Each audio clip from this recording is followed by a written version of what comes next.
Hello everyone and welcome to the True Symposium series. My name is Randy Leopondo, Training and Education Manager at True. And for our 10th episode of the Symposium series, I have a very special guest.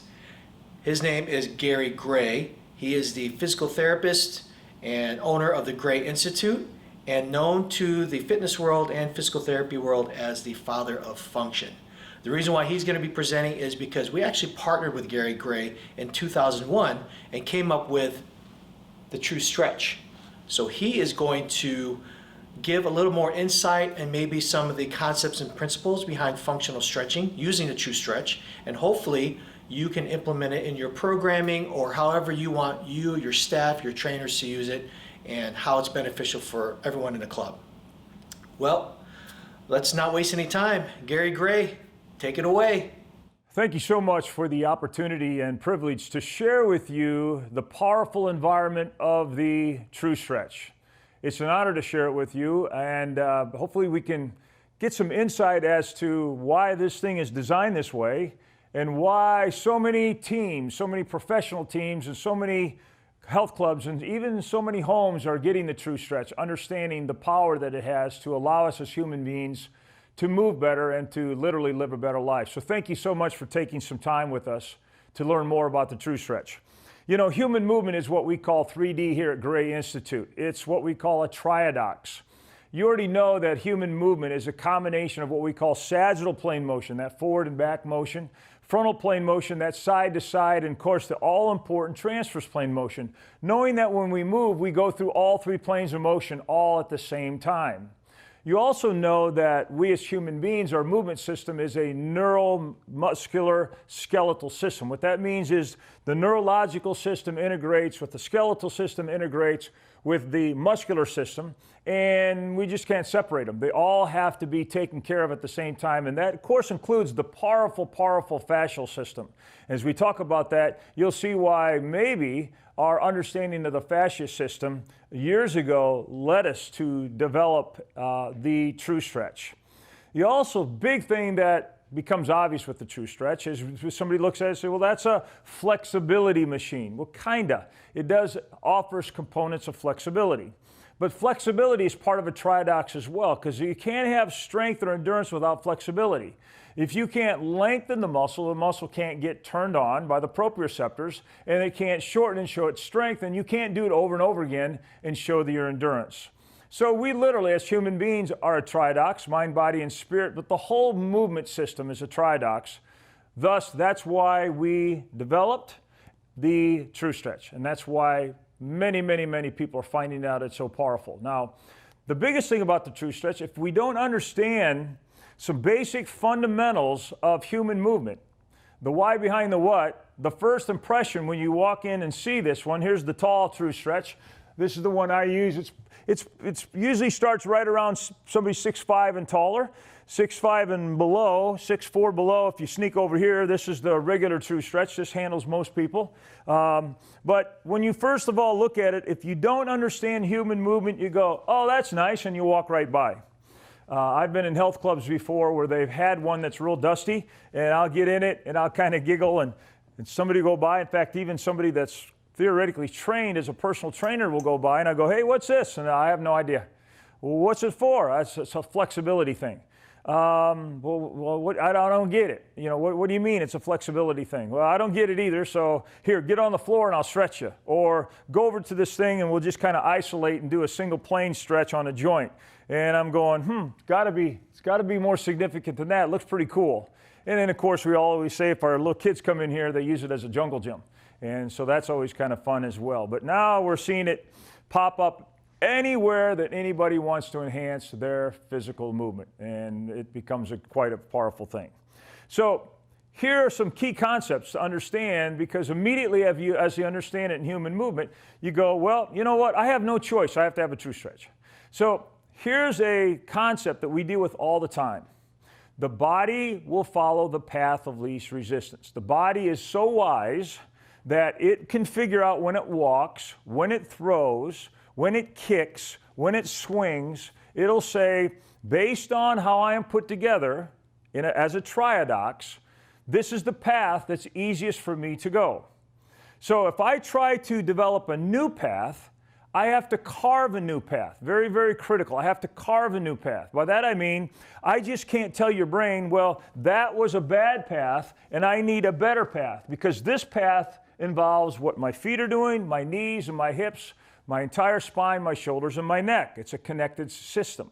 And therefore, I have to manipulate or create mobility or collect flexibility for that entire path for me to take advantage of that path, because that new movement will turn on proprioceptors in a different way, turn on muscles in a different way, and now I will be more effective and efficient and successful at what I want to do. So kind of remember, path of least resistance. When we sneak somebody in the true stretch, we get in the true stretch, what we're going to do is we're going to find a new path for us that's more optimal. The problem with the body's wisdom is sometimes within its wisdom it beats itself up. Most injuries that I see, chronic injuries, chronic pain, are because the body has a path of least resistance, and when it chooses that path of least resistance, it beats itself up. So it is imperative that I have a strategy where I can put them somewhere and I have control of the path. We'll talk about that in just a second. The other really powerful thing about the true stretch is you'll see a lot of the true stretch exercises where we have 4 points of attachment. That's going to be critical in our path of least resistance. But then you'll see us drive the pelvis. That emanates from an understanding that human movement is what we call a proximal acceleration. What does that mean? Well, if you've ever swung a golf club and tried to swing it with your hands versus proximal acceleration like you see all the ladies and guys do on TV, you'll see that when the pelvis takes off, and all of a sudden, I can show you better right here because this is where I get it. When that pelvis takes off, you can see I'm getting a lengthening, a flexibility, a stretch through basically every muscle group in my body.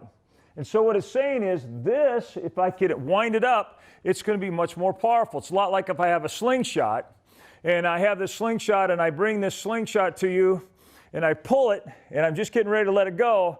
But at the last minute, I do a proximal acceleration. I move my pelvis or I move that slingshot. You can see this little bit of movement here lengthens that rubber band, gives it even more tension. And so great slingshotters will do this and then drive to the target and let go. Of course, the rock's going to go a lot further, a lot faster, and a lot more accurate. Our body is a lot like that. It's a connected chain where it needs that ability to have that final lengthening. To get that final lengthening, you have to have 4 points of attachment, and you have to determine what you want your new path of least resistance to be. Now, the other huge part that a lot of people, including us years ago, got confused in flexibility, we got confused in strengthening, is the body is not isolated. A lot of times we learn things isolated. We learn just how the knee works or the ankle works or the hip works. And then all of a sudden we put you on a knee machine that isolates the strength. And then we put you on a stretching machine that just isolates one plane of motion. We're going, oh, this isolation is good. We're finding out not only is it not good, it's bad. It's telling the body the wrong thing. It's giving the body the wrong resources. And the body then doesn't know how to integrate it. The body's integrated. It wants to be strengthened integrated. It wants to learn balance integrated. It needs to have flexibility integrated, thus the true stretch. And so there's some key other factors of human movement, and perhaps the most obvious when you see somebody in the true stretch versus a lot of traditional stretching where they're laying on a table or laying on a mat or are sitting in this thing and doing what we're not sure what they're doing, but it says stretching on it, so I guess it's a stretching machine, is that most of human movement is driven by gravity and ground reaction force. And therefore, orienting our body relative to gravity and ground reaction force is critical. I.e., if you're going to do something standing up, your flexibility should be standing up. Probably the last key component of understanding human movement is human movements are what we call transformational zones. Now, transformational zone is when we need the most flexibility, when we need the most strength, and when we take advantage of that proprioceptive input, and when we need that endurance. Now, so what is a transformational zone? Well, it's as simple as this. When I load, I then load to explode. So if I was going to punch you right now, I could punch you by just kind of standing here in neutral and hold here and stay isolated and punch you. And if you saw me warm up like that punching, you say, well, I'll take the old man on. That's not going to be such a bad deal. Great boxers basically will use a transformational zone. Here's what they'll do. They will load Okay, so when this hand comes back, they're going away from your face. And so they will load in order to what? Explode. Well, this is a transformational zone. What's happening in the transformational zone? Well, you can look at the entire body. Guess what? My subtalar joint is inverting on this side. It's everting on this side. I have internal rotation of this hip, external rotation of this hip. I have adduction of this hip, abduction of this hip. I got flexion of this hip, relative extension of this hip. I have rotation of my spine to the right, and in this case, if you're a little taller than me, I'm going to have to come up and punch you. I have lateral flexion to the right. If you're a little smaller, I got a little lateral flexion to the left so I can punch you down in your nose. And you can see my shoulders horizontally abducting. And so you go, wait a minute, that almost sounds impossible to create flexibility for every joint in every plane of motion for all transformational zones. That's just a transformational zone of punching. Here's a transformational zone of walking, very critical. If somebody comes to us and says, you know, I just want to be able to walk better, I just want to enjoy time with my wife just walking at night, then we're going to go, you know what? I'm going to put you in the true stretch, and we're going to work on the transformational zones of walking. So you literally put them in the true stretch, and you would get in a stride stance, right stride stance, knowing that I am going to be rotated the opposite way. And the first thing you do is take advantage of proximal acceleration, and you'd go a little bit of sagittal plane drive in the pelvis, a little bit of frontal plane, and a little bit of transverse plane. So where do I feel that? Yes. In my body, I feel it in my entire upper core. I feel it in my neck. I certainly feel it in both hips. I feel it in my calves. I feel it everywhere, and I'm going, well, that's pretty cool. Wonder if I went the other way now, and I got the other transformational zone, so my pelvis is here, and I'm going to go here. I'm driving myself, and all of a sudden I go, man, when I come out, the scary thing is I walk better instantaneously. So did I instantaneously get stronger? No. I created more mobility through the fascia, through the muscle, through the tissue, through the joints, in order to load more muscles because more proprioceptors are turned on. More proprioceptors are turned on, more muscles are turned on. More muscles are turned on, more the muscle eccentrically has this ability to load itself, and therefore it can then explode itself subconsciously. I walk, and it's easier. I have a longer stride. It's not magic, it's biomechanics based on the design of the true stretch. Now, if you don't mind, I'm going to give you a quick tour of the design of the true stretch, because there's some kind of, if you haven't ever seen it before, you go, looks like a bunch of bars, and looks like they didn't get this platform right. Well, the platform is right. The platform is everted. And so when I stand here, it means it's going to evert me here. The platform doesn't have to be everted. Now for my left foot, it's inverted. It doesn't have to be that way. Now it's angulated up, now it's angulated down. It can be flat as well. I can put my left foot right in there and have it flat. I can combine it. I can have an everted and an inverted. And so the reason we have this is that when we start moving, especially in the transverse plane, what I don't want to do is I don't want to lose the distal load. Here's what I mean by that. If I'm going to sneak off this, and you see me do something just like I'd love to do in golf, and I do this, and if you happen to sneak down and take a little closer look at my right foot, you'll see that when I take that club back, I lose the load down here. So everything's going here so I don't get the big, powerful load. Come back on the true stretch, so. I go in the true stretch now. I do that exact same thing where I grab the bars here, and all of a sudden you see that my foot is still what we would call in or relatively everted. And so now I'm getting the load of my butt. So if I work on my golf swing in this transformational zone, which you can tell for right-handed golfers, the backswing, you immediately see if I got my sagittal plane drive, frontal plane drive, and turn to target transverse plane drive, really lengthening that, immediately when I come out of the true stretch, I have created more mobility through the entire body, so when I do this, this foot's not going to roll out, and I have a firm foundation on which I can swing the club. And you go, whoa, that's a little more sophisticated than I thought. So there's a reason why we have the angles here. Of course, you have the bars here because motion is three-dimensional, and I'm going to reach in all different places in the bars. The really thing we do a lot is distraction. Pelvic distraction, where we just hang a little bit and do a little sagittal plane drive, frontal plane drive, transverse plane drive. You bring in somebody with just a low backache, and you unload those facets. they will love you forever. And again, while you're doing that, you're going to be creating other transformational zones to facilitate the chain reaction that you want. So again, we can, any height from 6'5" up, we can handle here. Of course, we can handle any height at all here. We have our, what we call our upper V, where we're going to do a lot of wrist kind of stuff, or we're going to do some things where I'm going to use it as another place to grab if I want to create a little more range of motion. Then we have what we call the platform. Platform is extremely important. Again, let's see if we can apply this real quick. All muscles are 3D. In other words, my hip flexor is 3D. If you do a traditional lengthening of your hip flexor, it will follow a path of least resistance. What I mean by that is your foot will turn out. When you go here, your foot will roll out, and you won't get through all three planes of motion. And we go, okay, well, how do I get it to do that? Well, you can try to tell the brain to do it, but it can't. Because the brain says, no, I like the path of least resistance. But if I sneak into the true stretch now, and I put my foot on the platform, which is going to evert me, and I put this foot on the platform, and I use my hands for 4 points of attachment, and now I can use my hands to drive me forward. I can't escape that. My hip flexor has to go in the sagittal plane. Then if I use my hands to drive me sideways, I can't escape that. Impossible.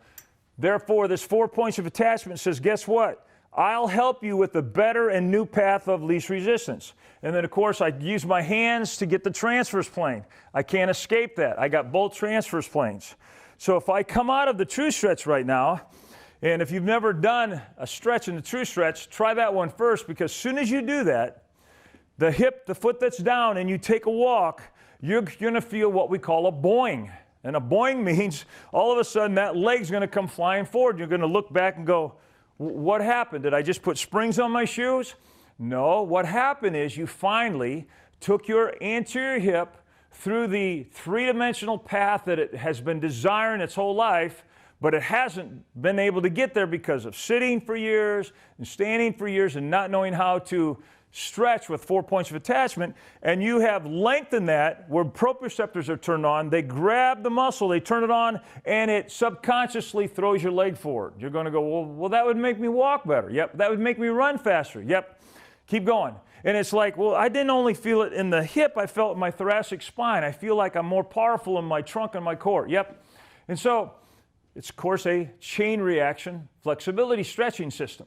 Now, we have this over here, what we call our troughs. And our troughs, again, are kind of two lengths.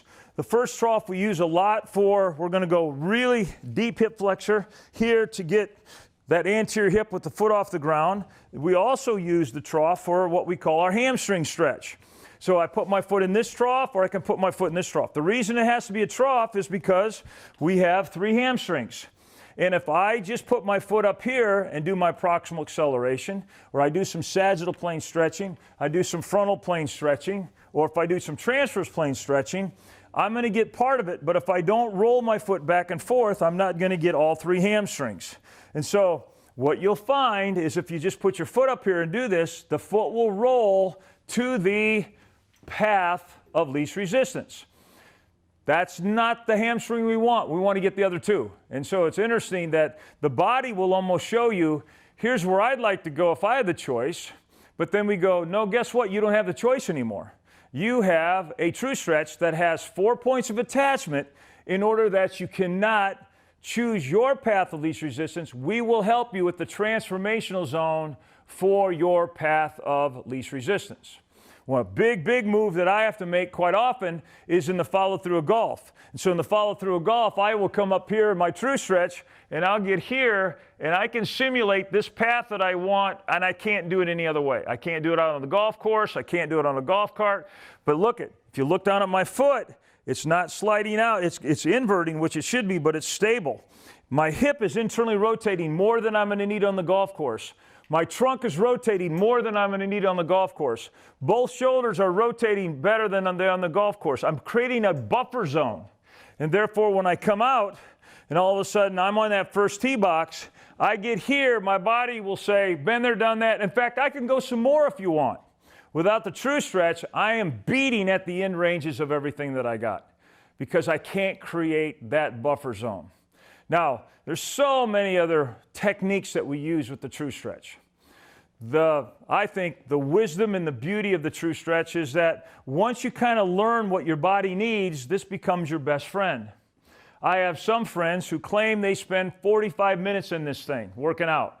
And they not only do some flexibility stuff, they do what we call some contract, relax. They put some bands on here. They have some fun. If you saw my true stretch at home, you'd see some bands on here as well and some different accessories.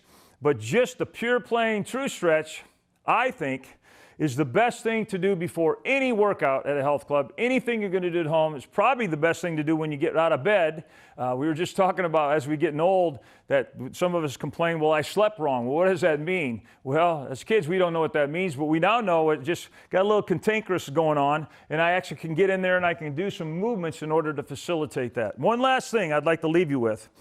Over the last couple of years, we've come up with what we call the holy grail of human movement. That is, we now know 6 movements that cover every joint in the body. We call it 3D maps. If you haven't been introduced to 3D maps before, you might want to go to our website and dig into that.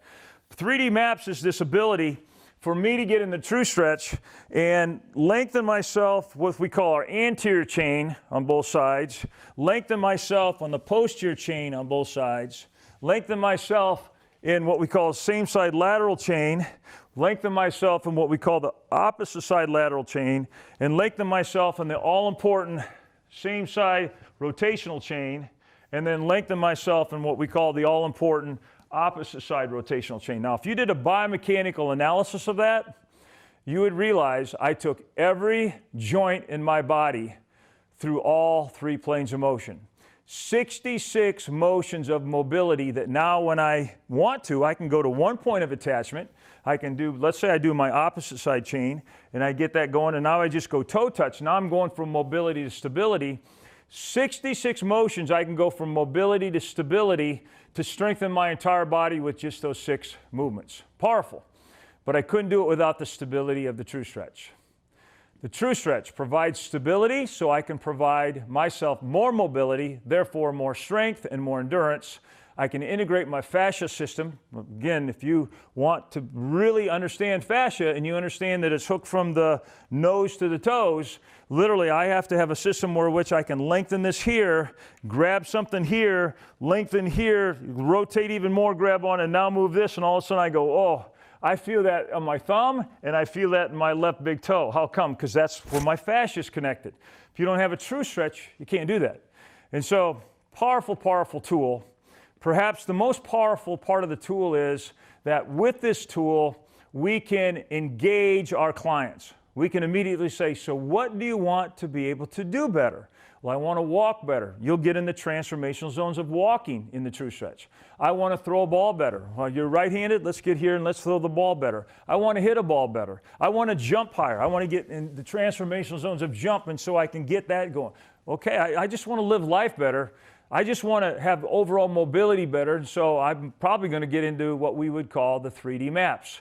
And all of a sudden we have this amazing environment where they are engaged because it looks and feels and smells like what they want to do. They're not saying, well, you know, I'd really like to play tennis better, and all of a sudden somebody lays me down on a table or puts me on this thing or lays me and has me lift my leg and go, well, that's flexibility. That's not flexibility. Flexibility, not in the transformational zone, is not functional flexibility. The greatest transformational zone flexibility you can create is in the true stretch. The second biggest reason is that you will empower them. In other words, when they get in here, they're in control. They can do what they want. They can move their pelvis the they want. Somebody's not cranking on them, and they go, wow, just by me doing what I can do, I'm empowered to take care of myself, because when I come out of this true stretch, I feel better, I move better, and wow, my whole attitude changes. And I think probably the biggest part of the true stretch is the encouragement part. When my clients and athletes and patients are in here and they're doing it, and I know they're getting the path that I want, I can just look at them and say, I'm proud of you. Great job. You're really going to empower your three-dimensional system of all 3 planes of motion, neuromusculoskeletal system, and of course your flexibility, mobility, your strength, power, and your endurance system. And you're going to empower everything in your human life called mind, body, and spirit. Speaking of being proud of you all for hanging in and listening to this. I appreciate that. Just gave you a little bit of insight. As you can tell, I get excited about the true stretch. I could talk on it for days because it is a tool that has helped so many people. Selfishly, it's helped me and my family and my friends. But boy, if you look around the world of sport and you look around the world of high-end training, you look around the world of prevention, you're going to see literally hundreds and hundreds of True Stretch show up simply because they now know that it's based on the principles of human movement, and therefore strategically we now know how to get the body to do what we want it to do, and most of the techniques that facilitate that are inside the True Stretch. So thank you so much, really appreciate y'all. Wow, Gary, thank you so much for that amazing information. Hopefully people have a little bit better understanding on how to implement the True Stretch into their programming, as well as how to properly execute some of the exercises. Well, tune in to our social media accounts, LinkedIn, Facebook, Twitter, Instagram, for our next Symposium series. In the meantime, stay safe, stay healthy, and we'll see you then.